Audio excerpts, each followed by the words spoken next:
พี่น้องเงินหมอลำเสียอีกแล้วข้าเจ้าไว้ในเต็นท์แหมโอ้ยลอยเอาไปเข้าไปเอาฮอดในเต็นท์จังสี่แล้วสร้างเปลี่ยนหายข้าเจ้าหาเงินกว่าสิได้แต่ละบาทแต่ละเบียอดตะรับครับตานอนเงินของพี่เทนระเบียบวาทศิลป์พะนะว่าพี่เทนระเบียบวาทศิลป์เรามีเงินเป็นหมื่น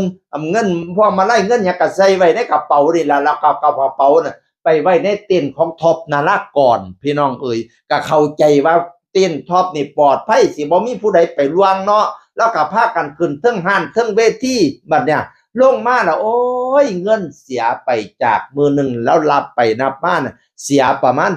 4,000โชคดีมันเอาบ่เอาไปเบิดจักมันฝ้าวหรือจังไดก็บ่จักพี่น้องเอ้ยสร้างเป็นแท้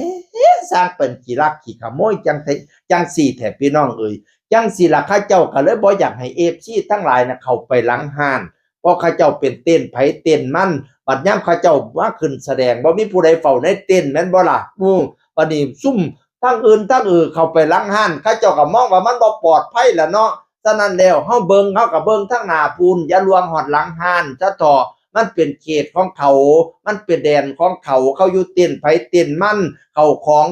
เงินทองของเขาของมีค่าสร้อยแหวนแสนจริงเขาก็ไว้ในเต้นนั้นบ่แม่นว่าเขาบ่อยากต้อนรับติแต่มันก็มากหน้าหลายตาลูกหลายพ่อหลายแม่ซุมเจ้ามาแต่จังหวัดใดอำเภอใดแน่บุมาเบิ่งเขาน่ะลางเที่ยก็ทำตนว่าเป็นแม่ฮักแม่จังซั่นแม่จังซี่ทำเต็มตีสนิท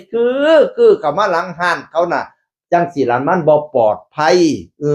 ฉะนั้นแล้วก็จงเข้าใจลูกๆหมอลำเด้อแม่ๆทั้งหลายบ่แม่นว่าไปตีสนิทเขามาเบิ่งหมอลำก็บ่เบิ่งทั้งหน้าแล้วไปนอนอยู่ในเต็นท์เขาเอเลดขวางหน้าขวางหลังเขาอยู่นั่นน่ะเขาสิแต่งตนแต่งตัวเขาสิเปลี่ยนชุดก็เปลี่ยนยากนอนเอเลดเหยียดอยู่นั่นล่ะเต็นท์เขาก็คับแคบอยู่เขาสิเปลี่ยนชุดก็เปลี่ยนโลดบ่ต้องเกรงใจเปลี่ยนโลดลูกเปลี่ยนโลดแม่บ่เบิ่งดอกซั่นว่าโอ๊ยเนาะเปลี่ยนโลดเจ้าคือบ่ออกไปโลดนั่นบอกเขาเปลี่ยนโลดหยังเจ้ามันตัวออกไปโลดมานอนขวางงางๆอยู่นั่น นี่ไปออกไปเบิ่งหมอลำทั้งหน้าพุ่นอย่ามานอนอยู่นี่ปะทีเนี่ยเห็นบ่มันประวัติศาสตร์หลายเที่ยหลายครั้งหลายหนแล้วดิเงินหมอลำเสียนั่นน่ะจักหน่อยก็บ่นั้นผู้นั้นเสียผู้นี้เสียฉะนั้นแล้วเราจะเป็นแม่สนิทจังไดก็ตามสร้างก็ไม่ควรไปถ้าเราไปปุ๊บแม่อีกคนหนึ่งที่ไม่สนิทมันก็อยากไปปะทีเนี่ยมึงไปได้กูก็ไปได้ต่างคนต่างไปปะเนี่ยบางคนมันบ่สนิทปานใดสิดิมันไปนั่นน่ะบัดนี้ก็ไป ถือโอกาสจังสิละไปลักไปโศกเขาจังสิละพี่น้องเอ๋ยโอ้ยสร้างเป็นให้เป็นกำลังใจให้เด้อพี่เทน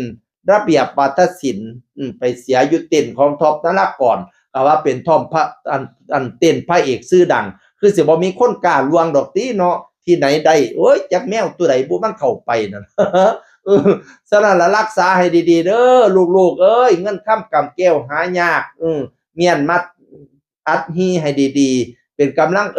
ใจให้สุผู้สุคนพี่ท็อปแล้วก็ตาลิตนพี่เท่นอยู่หาเงินว่าสั่นกว่าสิได้ว่าสั่นละว่านั่นน่ะเอาสู้บักลาสู้เพราะยายอึ้งเป็นกำลังใจให้จากเสียงอื่นคนเก่ามาเว้าสู่ฟังสวัสดีครับ